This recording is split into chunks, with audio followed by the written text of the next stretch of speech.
1951 से अब तक परसा सीट पर 18 बार विधानसभा के चुनाव हुए हैं और सभी चुनाव में यादव उम्मीदवार ही यहां से चुनाव जीते हैं।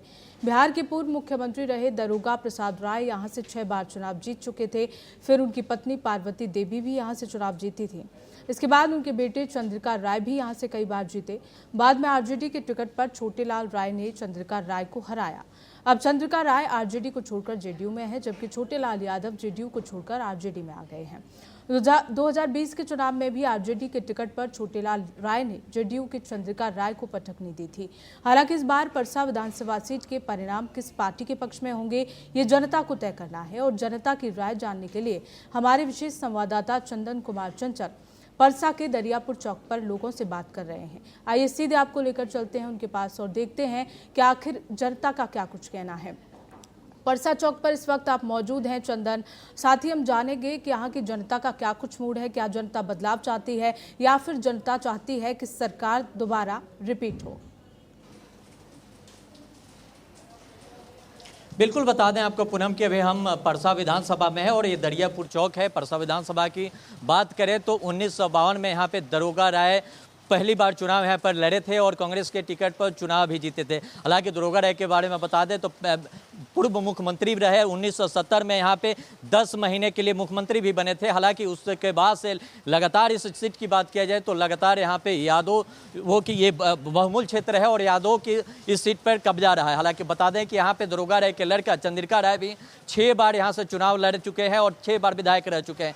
वही आपके वर्तमान में बात किया जाए तो यहाँ पे छोटेलाल राय वर्तमान में विधायक है राजद के टिकट पे। छोटेलाल राय भी इस विधानसभा से 3 बार चुनाव जीत चुके हैं, 2 बार जदयू के टिकट पर, इस बार राजद के टिकट पर जीते हैं। लेकिन इस विधानसभा के बारे में बात करने के लिए तमाम जो इस विधानसभा की जनता है उनसे हम बात करेंगे कि इस विधानसभा में कितने विकास हो पाया, क्योंकि ये पूर्व मुख्यमंत्री के विधानसभा रहा, उनका गांव रहा। सीधे लोग से बात करने की कोशिश करेंगे कि इस विधानसभा में कितने विकास हो पाया, आगामी विधानसभा चुनाव में यहाँ की जनता क्या चाहते हैं, सीधे लोग से बात करेंगे। सर, परसा विधानसभा की बात किया जाए तो परसा विधानसभा की कितना विकास हो पाया? यहाँ पे पूर्व मुख्यमंत्री का गाँव है, पूर्व मुख्यमंत्री के नाम से इस विधानसभा को जाना जाता है। कितना विकास हो पाया? लालू जी का गढ़ भी कहा जाता है। यहाँ विकास जो भी हुआ अभी लालू जी के समय से ही हुआ है। इसके पहले ना यहाँ कोई विकास नहीं हुआ। यहाँ विकास के मामले में जीरो था। जब लालू जी मंत्री बने, रेल मंत्री बने, तो विकास के नाम पर यहाँ एक कारखाना खुला। लोगों के एक बहुत बड़ी उम्मीदें जगी कि भाई लालू जी आए तो एक चीज़ खुला, तो लालू जी ने ही यहाँ किया है। शिक्षा का जहाँ तक सवाल है, यहाँ शिक्षा की स्थिति बहुत ही खराब है। न कोई अच्छा कॉलेज है, न कोई पढ़ने का कोई साधन है। ये सब चीज़ें बहुत यहाँ कमी है।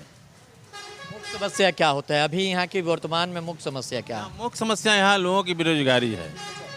बेरोजगारी लोगों का है, बेरोजगार लोग हैं और इसके हल करने के लिए उपाय होनी चाहिए। क्या स्थिति है इस विधानसभा की बात किया जाए? परसा विधानसभा जो हॉट स्पॉट सीट माना जाता है, यह रेल मंत्री देने का काम किए, मुख्यमंत्री देने का काम किए, लेकिन विकास के नाम पर आज भी उपेक्षित है। यहाँ की जनता आज भी टकटकी लगाए हुए हैं कि कोई ऐसा तारनहार आए और इनको सर्वांगीण विकास के लिए काम करे। आज़ादी से लेकर के आज तक 2 ही परिवार के लोगों का वर्चस्व रहा और वे लोग अपने भाई भतीजा और परिवारवाद में ही लिपट कर रह गए और यहाँ की जनता को भगवान भरोसे छोड़ दिए। आज यहाँ की बदतर स्थिति है, जगह जगह पर जल जमाव की स्थिति है, किसान बेहाल है, नौजवान भी बेरोजगारी की समस्या से जूझ रहा है। खास करके हमारी बहनें को उच्च शिक्षा के लिए शहर में कोसों दूर जाना पड़ता है, तो या तो वो पढ़ाई बीच में छोड़ देते हैं या शहर में इक्के दुक्के लोग ही जाकर के उच्च शिक्षा ग्रहण कर पाते हैं। यहाँ की जो माहौल है काफ़ी, जितना भी निंदा किया जाए वो कम है।